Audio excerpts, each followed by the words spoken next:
Coming up on Network Africa. France says conditions no longer allow for its operations in Mali.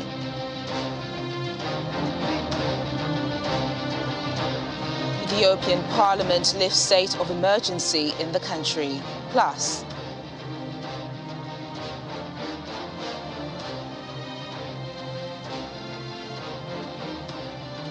Morocco signs $500 million air defense deal with Israel.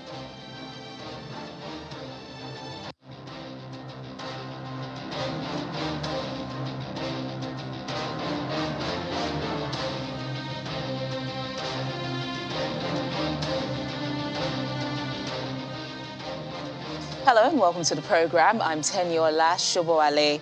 Ugandan police have arrested 7 people for allegedly belonging to 2 terror cells and having links to a raid in the central Lukaya and Butambala districts. Police spokesman Fred Enanga said intelligence operations had showed that the suspects were being prepared for attacks by fugitive cleric Imam Suleiman Nsumbuga.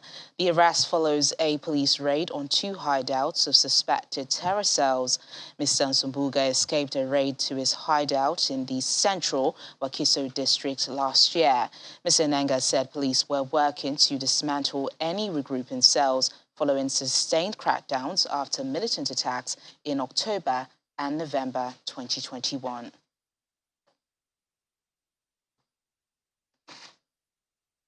Separatist rebels in Senegal's southern Casamance region have released 7 soldiers who they captured last month. The soldiers were captured in January during a clash with the MFDC separatists, in which 4 other soldiers were killed. According to a statement by the Senegalese army, they were handed over to a representative of the West African Regional Bloc, ECOWAS, in the Gambia on Monday. The Senegalese army said that the soldiers appeared to be in good health. The troops had been part of ECOWAS peacekeeping mission deployed in the Gambia for the past 5 years.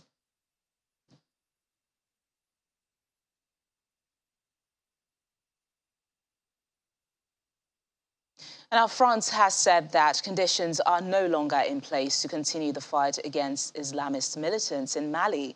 President Emmanuel Macron has asked to reorganize French troops in the Sahel region, with the French foreign minister saying the country would continue to fight against terrorism in neighboring countries. France had already cut the number of troops in Mali amid a dispute between both countries. Mali also has expelled its French ambassador. Mali's military took power in 2020, and there has been growing tension between the rulers and international partners. On December 16, 2021, countries, mostly in Europe, condemned Mali's decision to work with private military contractors from the Russian Wagner Group. Well, joining us on the program now is security analyst David Otto for more on this story. Hello, David. Hello, thank you for having me. So we've been discussing the strained relationship between Mali and France for a while now, and that appears to have taken another turn, with the latter saying conditions are no longer in place to continue the fight against Islamist militant. What do you make of this? I think it's a very realistic observation from France. Remember that this was a bilateral agreement between Mali and France for France to launch Operation Barkhane in 2012 and effectively in 2013. And, you know, this was under the then President Ibrahim Boubacar Keïta. But at this point in time, the Mali military junta, which is the interim government or the Assimi Goïta, it's no longer interested in partnering with France, you know, with some of the tensions, you know, that have been seen in the recent months. And when it comes to counterinsurgency operation, as a host nation, you need to be 100% backing up, you know, your foreign troops, you know, that are coming into your state. I think for France, you know, this is a risk that is too big for them to take without the full support of the Malian government. So it's more or less, you know, a done deal in terms of the fact that, you know, France can no longer rely on the backing of the Malian troops and the Malian government.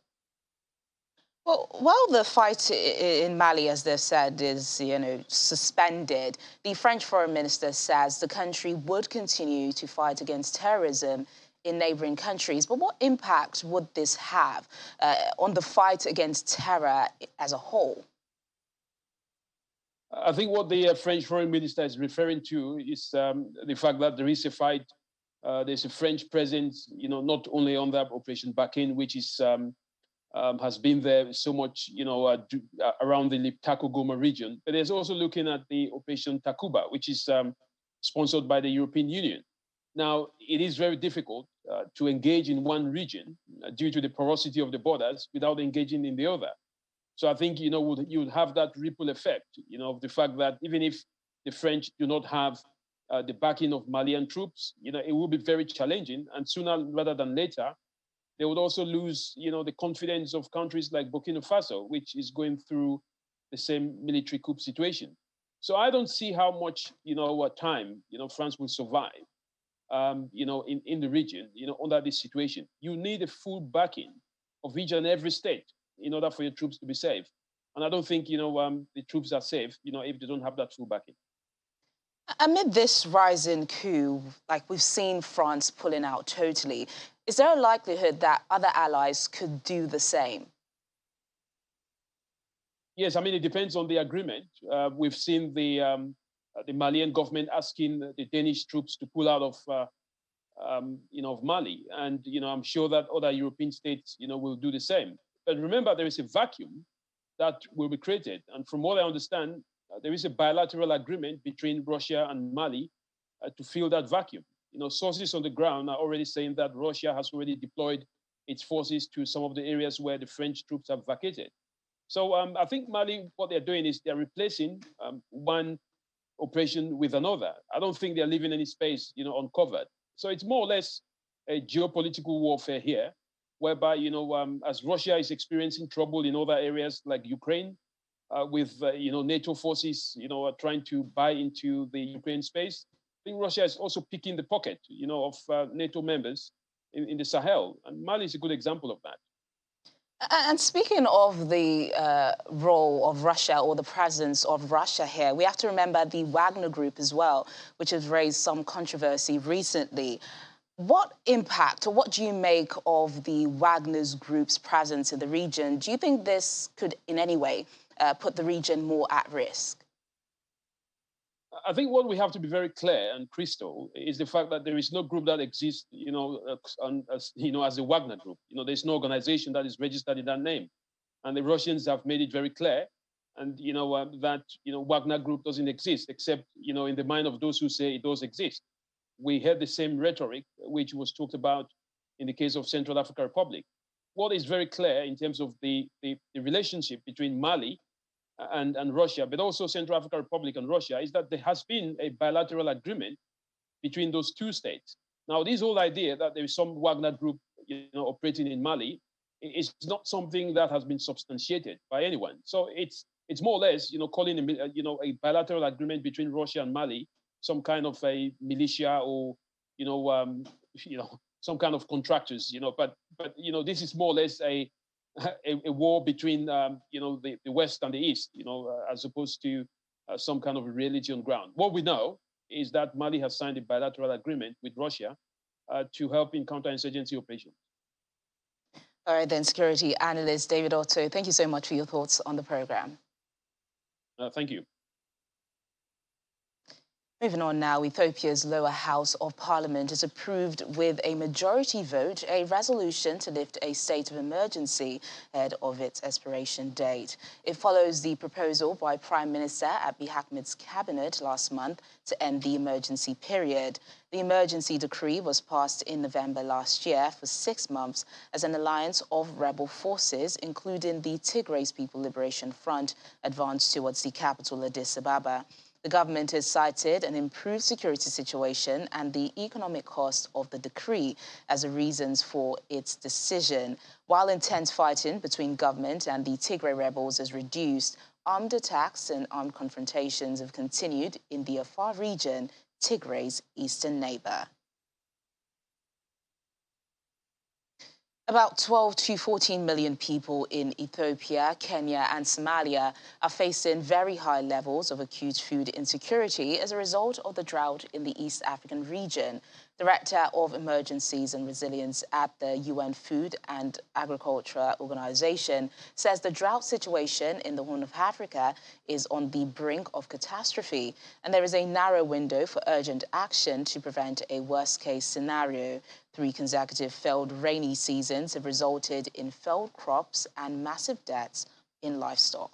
Preventing famine We've been sounding as FAO together with partners the alarm since the middle of last year about how the situation was unfolding, and we are most definitely now sitting on the brink of catastrophe. We have a window to the middle of this year, to June, which is a very time-sensitive, narrow window for urgent actions to scale up to prevent a worst-case scenario. Agriculture needs a lot more attention. It's central to the survival of drought-affected communities. Drought response, preventing famine, requires the right set of actions implemented at the right time in a drought cycle, and it is absolutely indispensable that we have joint multi-sectoral interventions across 4 key life-saving sectors: food security, nutrition, water and sanitation, and health. And all of them need to go together if we are going to prevent a desperate situation from unfolding. They have a multiplier effect on each other in a positive sense. So this is very much the situation as we face it now. Time is running out. We have this window through to June. We need to keep a close eye on what happens with the long rains, and above all, we do need support on an interagency basis for the actions that FAO and other partners are putting in place in support of government. So a very, very concerning situation. And away from East Africa, Nigeria's Consul General in South Africa, Mr. Abdulmalik Ahmed, has shed more light on the killing incident which resulted in the death of a Nigerian and a South African in the Vaal area near Johannesburg last Wednesday. Social media platforms have been awash with pictures and various accounts of what happened on that day. Mr. Ahmed says that the matter is still under investigation, but insists the attack was not a xenophobic one. We woke up to the news that a Nigerian has been killed in Vernaking. And when we pursued further, we found out that he was actually dragged from his house by a gang of taxi people who work in that place. When we probed further, we're told that he and 2 other South African collaborators were involved in a theft of a mobile phone, and the South African stole the mobile phone.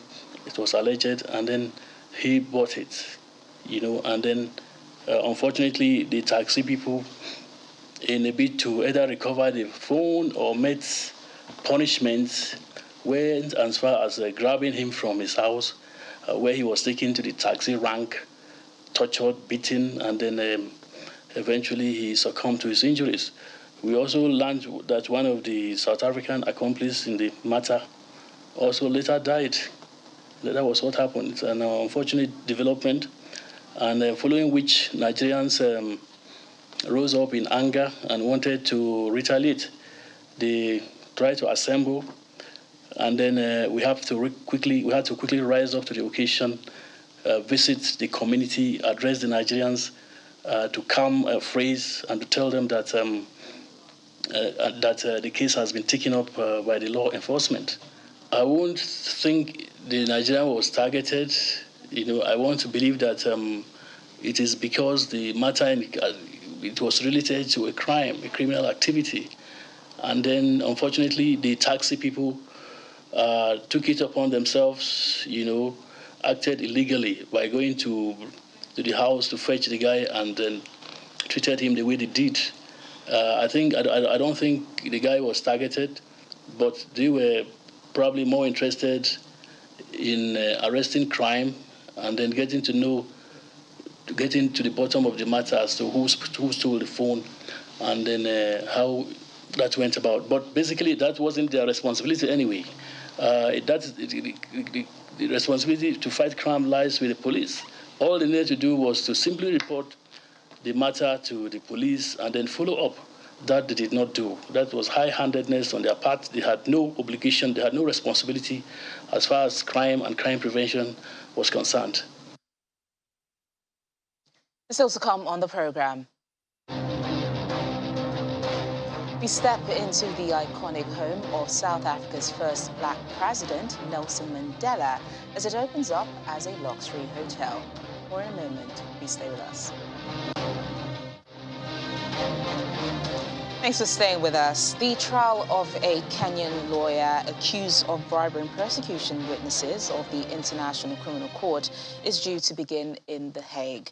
Paul Gikeru faces charges of hindering the administration of justice by influencing witnesses regarding the 2007 to 2008 post-election violence cases in Kenya. He denies the allegations. He surrendered himself to the court in November 2020, 5 years after the ICC issued an arrest warrant against him. Prosecutors said the allegations against him undermined the case that Kenya's Deputy President, William Ruto, faced at the court. Mr. Ruto faced murder, deportation and persecution charges during Kenya's post-election violence in which about 1,200 people were killed, accusations that he has always denied. The ICC threw out the case against him, citing lack of evidence, but refused to acquit him. It said there had been witness interference and political meddling. The CEO of Kenya Airways, Elian Kilavuka, has been given updates on efforts to turn around the airline's operations, which have been severely constrained by COVID-19 and a financial crisis that predates the pandemic. The chief executive says Kenya Airways expects a 20% rise in revenue this year as it battles to end losses in its passenger business and recover from the effects of the pandemic. The airline, in which the government has a 48.9% stake, saw revenue plunge by half at the height of the pandemic in 2020 as carriers around the world were forced to ground their planes. Kenya Airways had slipped into insolvency long before the pandemic, mainly due to an expansion drive that saddled it with hundreds of millions of dollars in debt to finance the purchase of new planes, followed by travel warnings in 2013 due to insecurity in the country. Reducing the You can't hear cash out from various fronts to our suppliers, renegotiating some of the contracts, especially the lease contracts. We did diversification, including cargo. Even employees participated in terms of taking a deferred pay situation. So we have done quite a lot, particularly for the last 2 years. What now has happened is we need to break the back of what we call legacy issues. Those legacy issues, particularly when it comes to financial issues, relate to how much money that the company has borrowed. So we need to find a way of restructuring that debt. January, February has been a bit challenging, but we truly believe if you look at forward bookings, particularly during the summer, they're very promising. So we hope that this trajectory will improve, will continue this way. If I am to take a good guess, I would think that we would replicate our increase, so it could be another 20% increase to last year. Now, this is conditional on there being no further disruptions and restrictions of travel because of Omicron. It's important. The other one is that we hope that there will be no disruptions because of Kenyan elections, because traditionally we've seen a disruption, a downward trend in terms of visitors. And you know, August, which is when the elections are going to take place, is bang in the middle of our what we call high season. Airlines come together. What are they trying to do? We're trying to create scale so that we overall reduce the unit costs of aviation. That has happened in the US, that has happened in Europe. The problem has been here in Africa. We are busy squabbling and setting up little airlines everywhere. That is not sustainable. It's a good thing, it's a prideful thing to have your own airline, but it's not sustainable.